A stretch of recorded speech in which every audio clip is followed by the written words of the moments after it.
This video is brought to you by Straight Goods News, Canada's alternative online news source. Visit Straightgoods.ca. Canadians may not get all the details of where the cuts are taking place. We may get sort of some broad brush, and it'll be sort of left to the departments themselves to release. Does that sort of cut at the transparency of Absolutely. I mean, this is the problem. We have the Treasury Board memo that was issued a few weeks ago that talked about really not publishing it in the plans and priorities documents coming out in the spring. We have Mr. Flaherty saying that they're not going to detail the cuts. This is not responsible. This really cuts to the heart of the issue of transparency.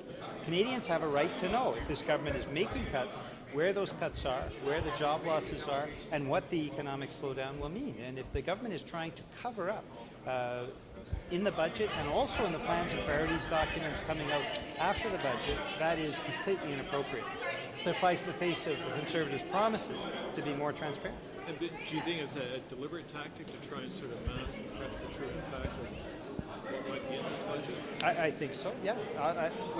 The last few weeks have been not good for the government.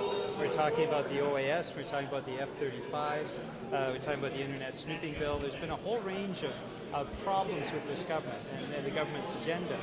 And I think what they're trying to do is cover up what is an agenda that they know most Canadians don't accept. Well, he's using very extreme examples. He's saying not as draconian as the cuts that we've seen in places like Greece. So what Mr. Flaherty is trying to do is create an extreme example to try to show whatever this government does is being more reasonable.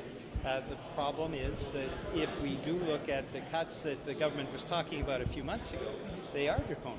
And we are talking about significant job losses, and we are talking about pushing this country from what has been an economic slowdown into potentially a worse economic situation. It would not be responsible.